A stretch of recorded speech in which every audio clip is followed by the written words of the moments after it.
Matthew 26.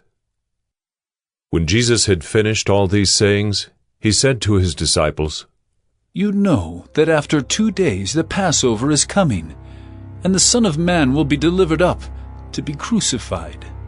Then the chief priests and the elders of the people gathered in the palace of the high priest, whose name was Caiaphas, and plotted together in order to arrest Jesus by stealth and kill him.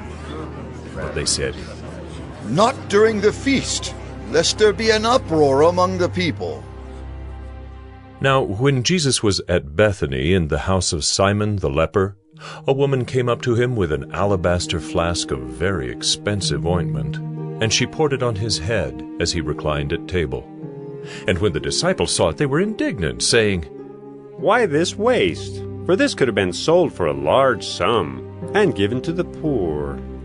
But Jesus, aware of this, said to them, "Why do you trouble the woman? For she has done a beautiful thing to me.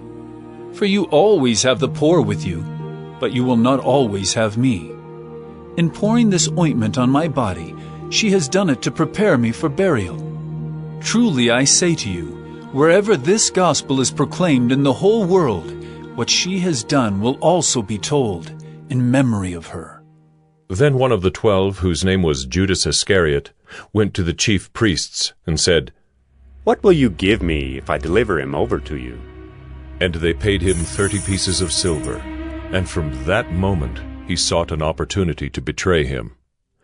Now, on the first day of unleavened bread, the disciples came to Jesus, saying, "Where will you have us prepare for you to eat the Passover?"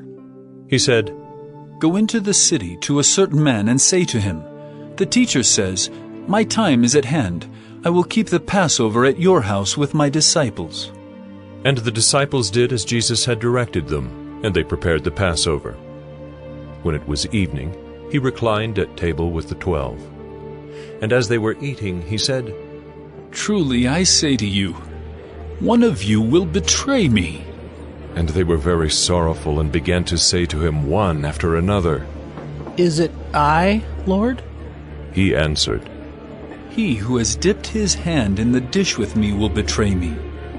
The Son of Man goes as it is written of him, but woe to that man by whom the Son of Man is betrayed. It would have been better for that man if he had not been born." Judas, who would betray him, answered, "Is it I, Rabbi?" He said to him, "You have said so." Now as they were eating, Jesus took bread, and after blessing it, broke it, and gave it to the disciples, and said, "Take, eat. This is my body." And he took a cup, and when he had given thanks, he gave it to them, saying, "Drink of it, all of you.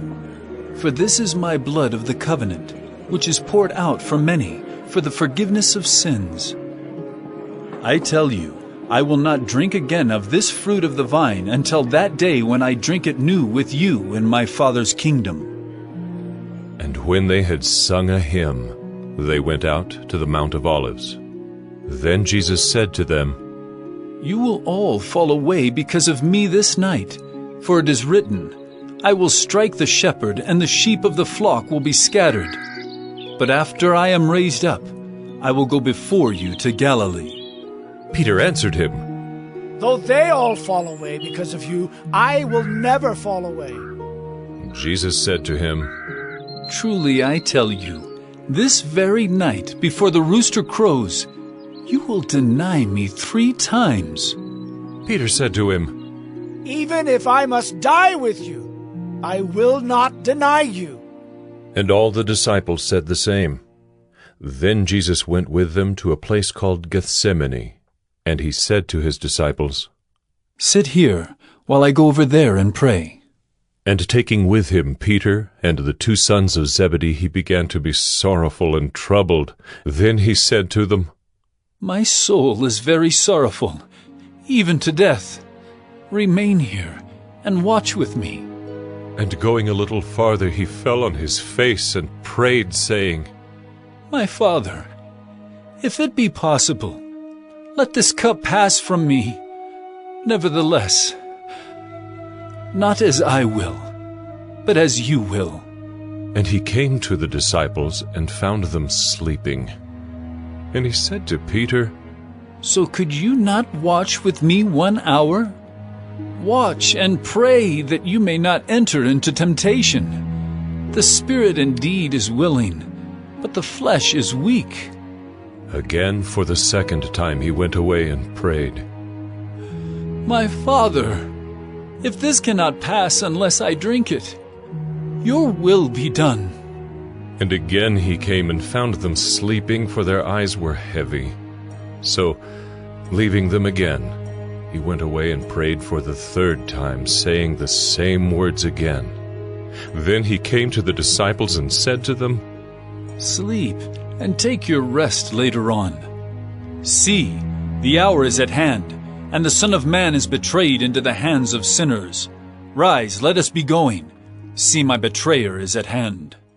While he was still speaking, Judas came, one of the 12, and with him a great crowd with swords and clubs from the chief priests and the elders of the people. Now the betrayer had given them a sign, saying, The one who will kiss is the man. Seize him. And he came up to Jesus at once and said, Greetings, Rabbi. And he kissed him.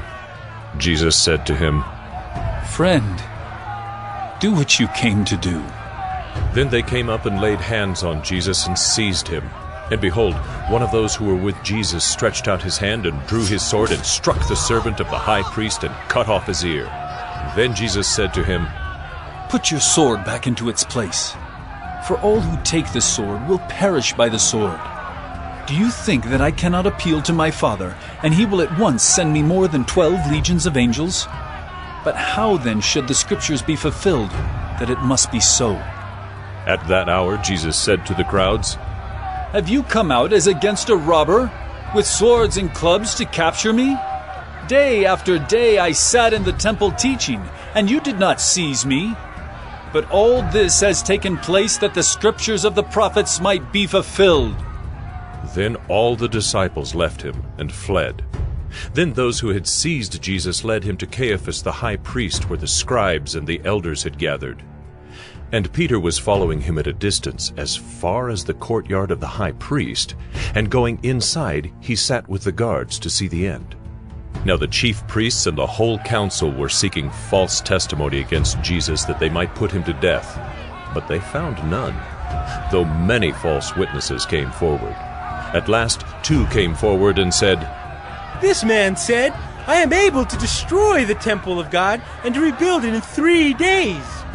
And the high priest stood up and said, Have you no answer to make? What is it that these men testify against you? But Jesus remained silent. And the high priest said to him, I adjure you by the living God, tell us if you are the Christ, the Son of God. Jesus said to him, You have said so, but I tell you, from now on you will see the Son of Man seated at the right hand of power, and coming on the clouds of heaven. Then the high priest tore his robes and said, He has uttered blasphemy! What further witnesses do we need? You have now heard his blasphemy. What is your judgment? They answered, He deserves death! Then they spit in his face and struck him, and some slapped him, saying, Prophesy to us, you Christ. Who is it that struck you? Now Peter was sitting outside in the courtyard, and a servant girl came up to him and said, You also were with Jesus the Galilean. But he denied it before them all, saying, I do not know what you mean. And when he went out to the entrance, another servant girl saw him, and she said to the bystanders, This man was with Jesus of Nazareth.